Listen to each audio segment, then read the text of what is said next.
This is Other Voices. We're listening to varied views from people who might otherwise not be heard.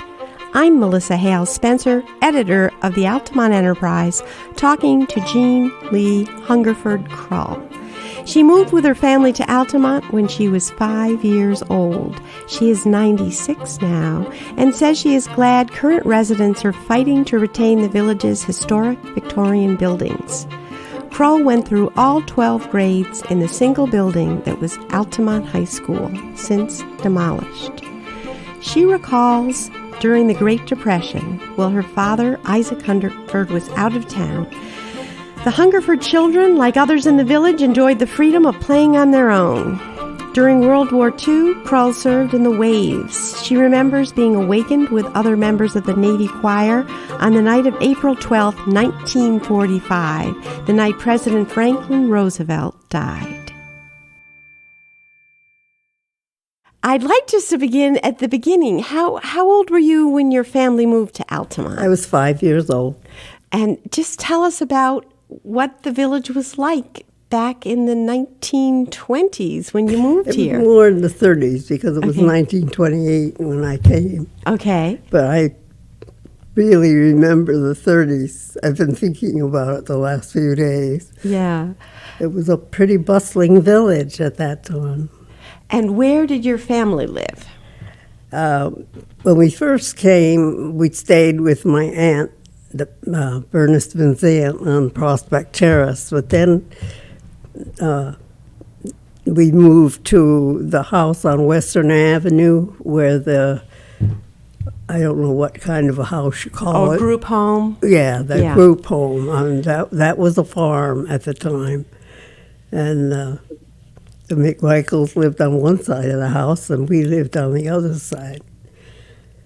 So that's where I walked to school from and walked anywhere else from. And you were the oldest child. I was the oldest. And tell us, if you can, in order, who your siblings are or were.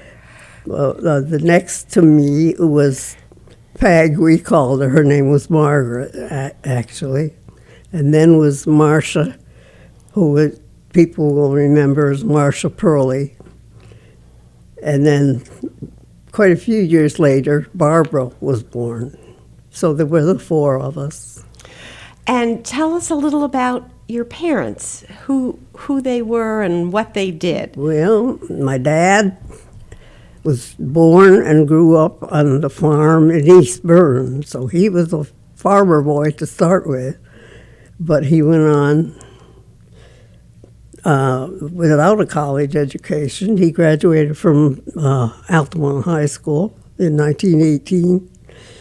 And he went on in later years to become the deputy director of the New York State Employees Retirement System.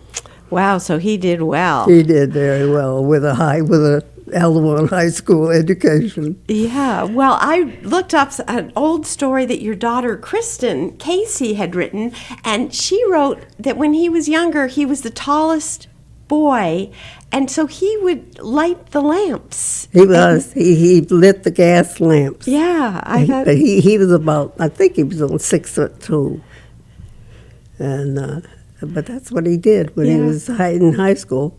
That's neat. And Altamont High School, of course, has been torn down long ago, but I've seen pictures, and what a beautiful school that was. It was. It's too bad they tore it down. And he came off the hill and probably lived in the village in order to go to school? My two great aunts lived on Helderberg Avenue, and he stayed with one of those aunts who didn't have any children or any other family, so she had the room for him.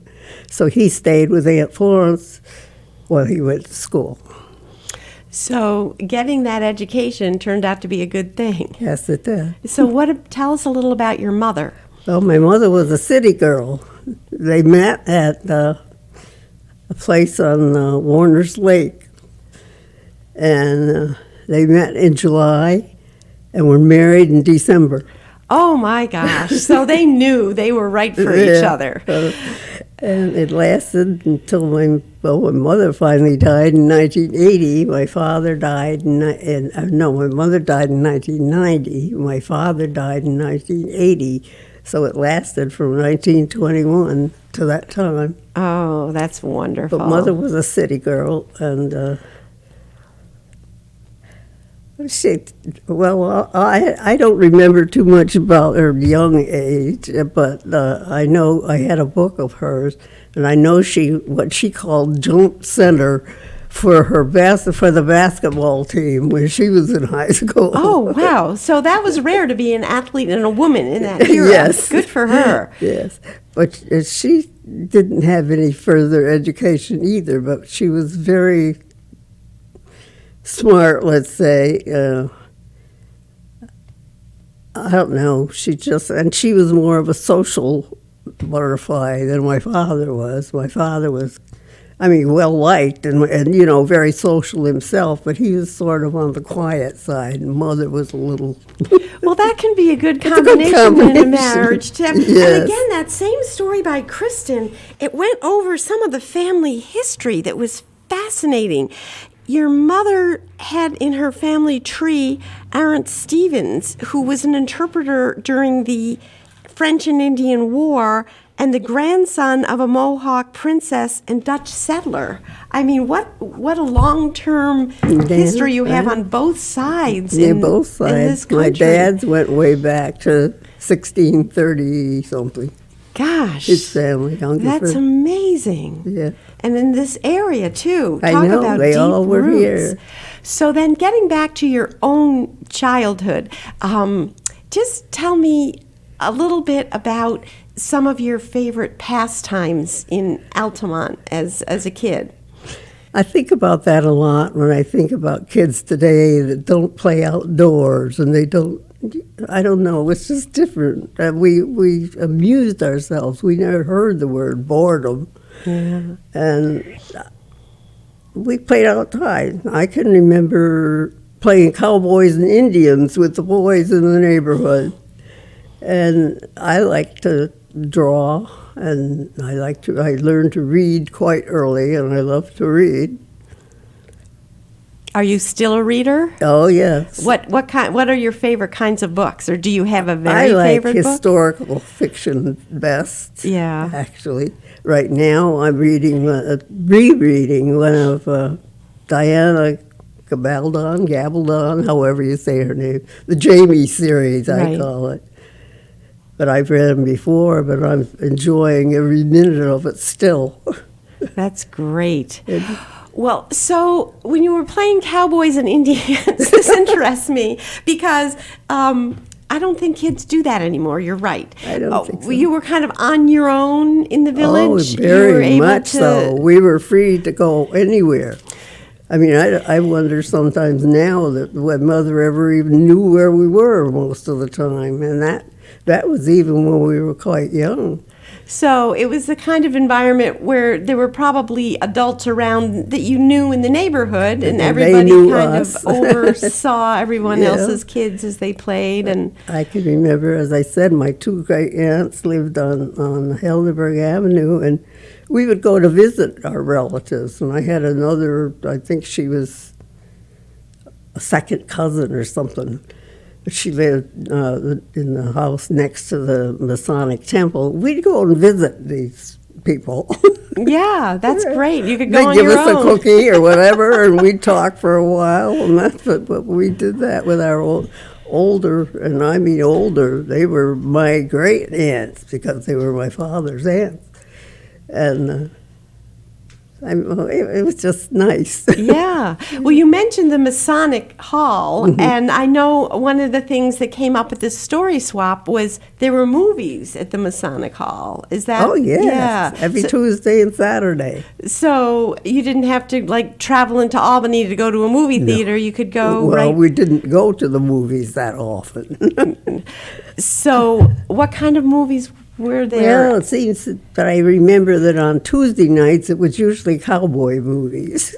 Hence the Cowboys and Indians in the play. Well, I guess, yeah. And on Saturdays it was just the normal movies that were going on in the country or area, whatever. Yeah. But as I say, it was a long time before we went to movies because money. So even at the Masonic Hall, it was you had to pay to go. Oh, yeah. And money was I always can't remember tight. now what it was. It might have only been 25 cents, but that was right after the bad Depression days. Yeah. And with 4 Right. kids. And my father after my parents were married, my father worked for my grandfather, who was a real estate person, and he was a builder. He built some houses in Albany, and things didn't quite work out after a while, and so Dad ended up working with my uncle Bill Van Zandt, who worked for a Dummery construction company. They call it Dumari now, and they worked on roads and stuff around the country. And my dad actually, in those first years, was working in New Jersey and all over. So that must have been hard on your mother. It was. With it 4 was. children at home and a But husband. she had the advantage of the McMichaels lived in the other side of the house. They didn't have any children. And we called them Aunt Ada and Uncle Jim. So, I mean, she always had someone in the house. That was good. But I mean, the grocery shopping, all things like that, she had to do all that herself. But there was always the Aunt Ada right nearby. with the kids that were there. And I don't remember when my dad first started with the state. So it was not a lot of years, but a few years that situation ran. But once he started to work for the state, then everything was fine. Yeah, more money, I bet. Right. Well, you mentioned your mother doing the grocery shopping, and I remember from that story swap, people said there were 3 grocery stores at the time. That's the thing I've been thinking about the last day. Well, tell us a little You about... want me to tell you what it was like yes, then? I would love I that. can start with the drugstore. Okay. And then there were 3 grocery stores, the A&P, the Buy Right, and the Grand Union, and they were all at the same time. Now, I know where the A&P is because it became the Hungerford Market, right? Yes. That was the old A&P. Yes. And what about the other 2? Where were they? Well, the Buy Right, I don't know, that was probably a name or a company from someplace else, but Hat Pangburn was the manager there, and it was just a regular grocery store, Yeah. just like Grand Union or something else, And the Grand Union was a well-known store at the time, the same as the A&P. Yeah. And Al Marion was the the manager there. So we had the 3 grocery stores. And it's so hard to think of today, isn't it? Well, the people didn't, in the 1930s, the car hadn't been a normal So your mother would thing. walk to go grocery Oh, shopping? everybody walked, And everywhere. She'd carry them home, or she had a cart? It wasn't, oh no. No. Okay. She carried them home. And she also, when they moved up to Helderberg Avenue, she also carried the groceries up there. So she was in good shape. And so, yeah, she was. And there were the 3 grocery stores, and then we had to go down Maple Avenue. We had the hardware store, and then we had a dry cleaning store. And then, of course, there was the Lanehart building with the 3. There was a barber shop. And when we first moved here, there was a store in the center part of that was sort of like a 5 and 10. They had a lot of everything. And then that was right next door here where that the was parking in the lot middle is. part of Yeah. it had 3 business things. And there was the barber shop, and then this store, and then there was like they called them newsrooms in those days. I mean, where they sold the newspapers and magazines. And I think they had drinks available, like whatever drinks they had at the time, like root beer and stuff like that. And then you go to, well, pretty early on, I don't know when it started, was the Maple Avenue Grill. And the post office was at that time was in the second building from the Masonic Hall. It was a home up there, but that's where the post office was. Huh. And one thing about that is that we used to love when in the spring when the baby chicks would come through on the railroad, and the boxes would be on the floor of the post office. And you could hear the chicks. And we could poke our fingers in. Oh, and see the little chicks who arrived by train to Altamont. Oh, isn't that fun? Everything came that way. Did your family keep hens? Oh, no. This was for the people up on the hill. Yeah. I mean, that's the way they got their Right. fall and things. And there was nothing on that side, but you go across the street, and there was the paint and wallpaper store. And that lasted a very long time because I can remember that. Yeah. Uh-huh.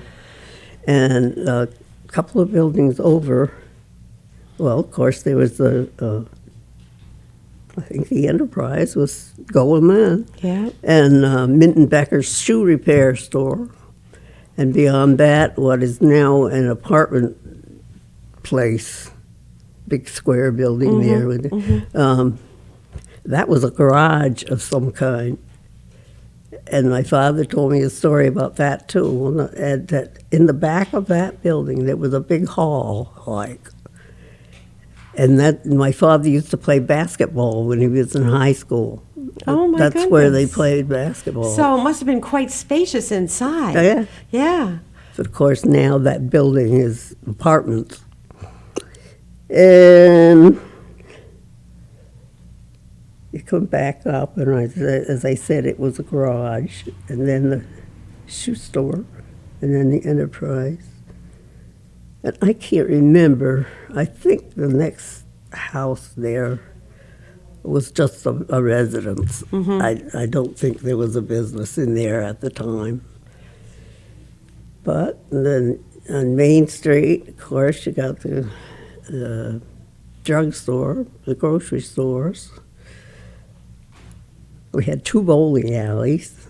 I know where the one was because that was there a long time. The one that goes on the road to Voorheesville. Where was the other bowling The other alley? one was behind where the Hungerford Market is. Not the original part of it, but the other bigger part.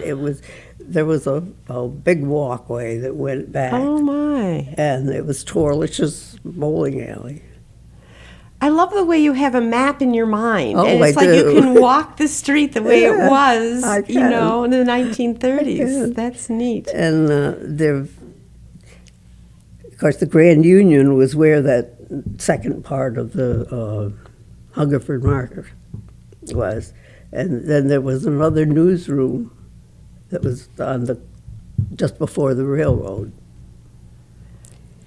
That was Barbara Gillott's. And that's where Cindy Pollard has her Homefront Cafe now? Is Yes. that, yeah. Yes.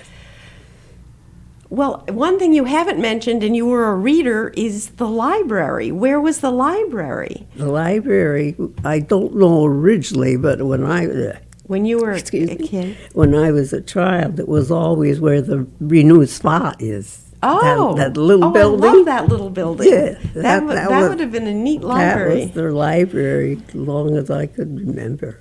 Yeah.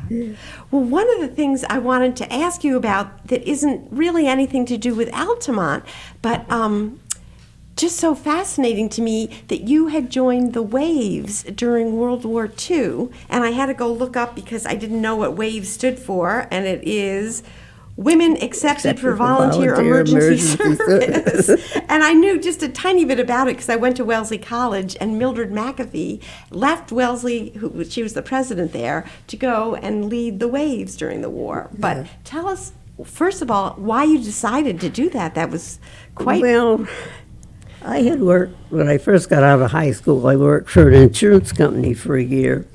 And then I went to work at the depot, the Voorheesville depot. Mm-hmm. Of course, that was all federal at the time, the Transportation Corps. Oh, excuse me. So I worked there until 1944. And I forget, in August of that year, I don't even remember why, but I left that job. I may have had the waves in mind at that time, I don't know, but I did join in October of that year. I don't know really why.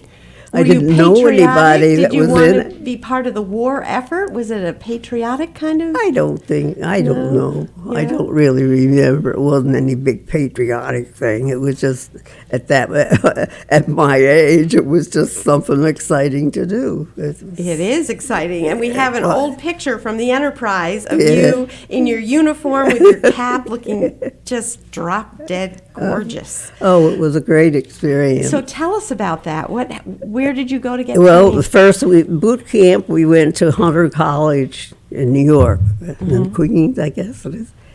And that was about 2 months, March, April, from March to May.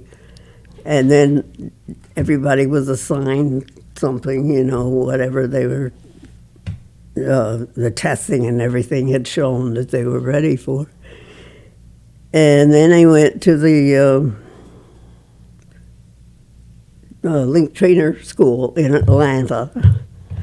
And I was there until 46, when the school was moved to Corpus Christi, Texas.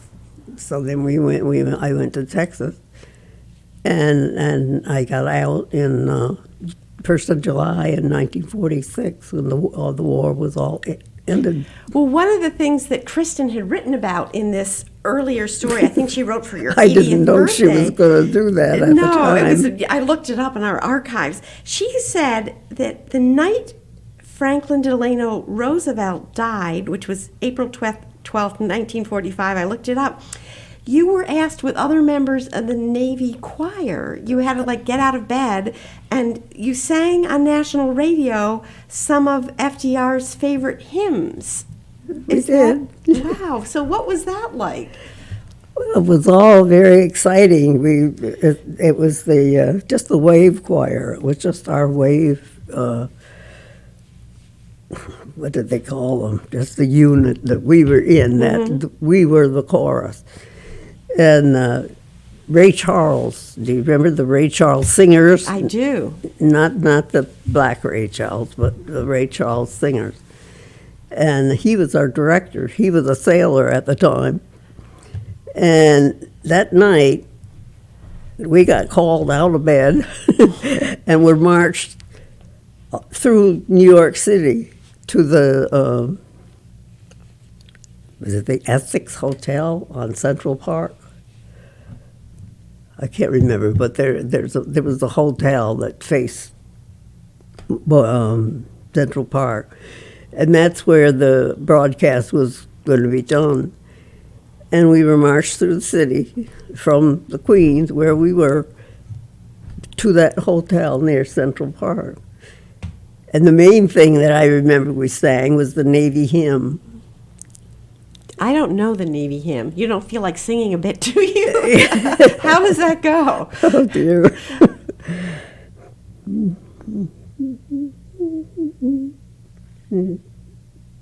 Oh, I can't remember, Melissa. No. Not offhand. Well, so many years ago, I didn't mean to pop that on you. But wow, what an experience. Because the whole nation must have been in mourning. Yeah, and they still use the same. Yeah. It's odd because I know the Marines and I know what is the name? I'll have to listen up and see. I've got the melody sort of in my head, but I can't remember. I could hear you humming something. Words. Yeah, so you must have a beautiful singing voice. I don't know how beautiful it was. I sang in a lot of choirs and a lot of choruses through the years. Well, tell us, we're going back to Altamont now, before the war. I just didn't want to, I was afraid we'd run out of time and not get to the waves, but now we have a few more minutes. So I just wonder, we didn't hear a lot about the school. What was your schooling like? Oh, it was great.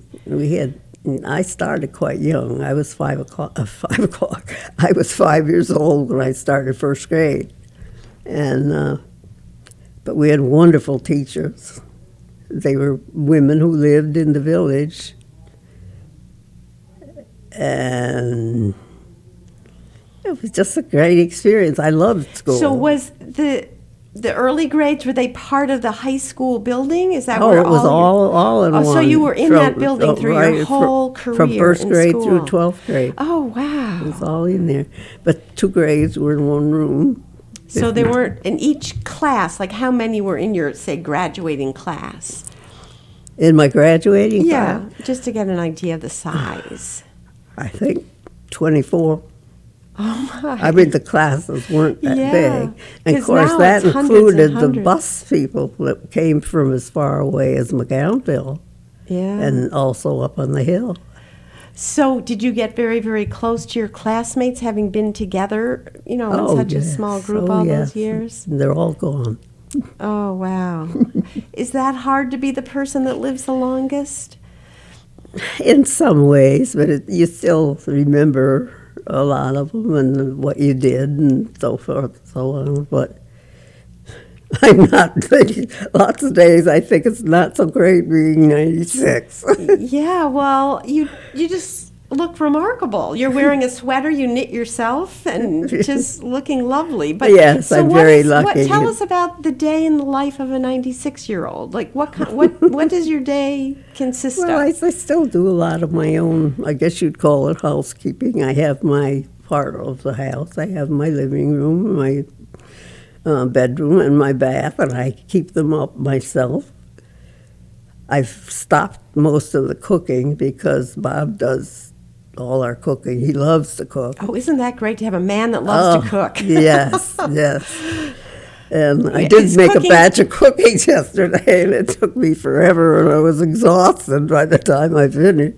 Is cooking something that you had liked to do before? Were you somebody that was Well, I was not, I wouldn't say that. no? I didn't dislike it, but I Yeah. mean, it wouldn't have been in my catalog of great things to do. Hey, when you have to do it every day, When you yeah, have it to can get feed be 4 kids. Yeah, yeah.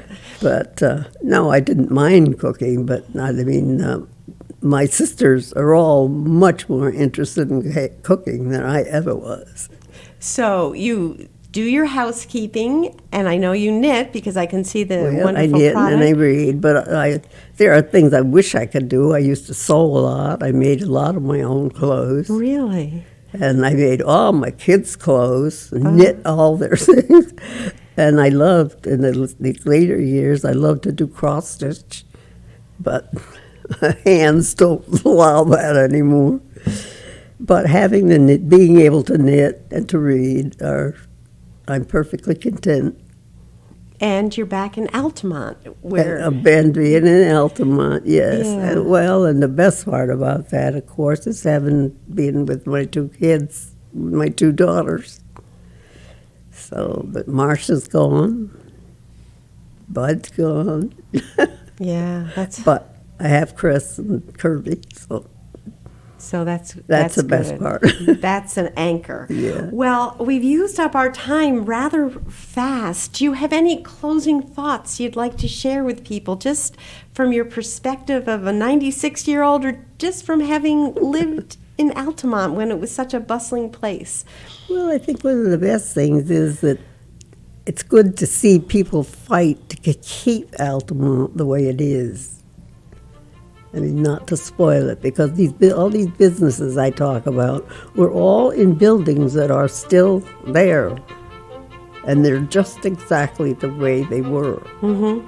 Mm-hmm. I mean, sure, there may be a restaurant or one, or something, but those So buildings. that's good advice. You can reuse what's there and keep to the keep it the character. way it is. Don't destroy all these Victorian homes, and I'm just happy to see people fight to keep it.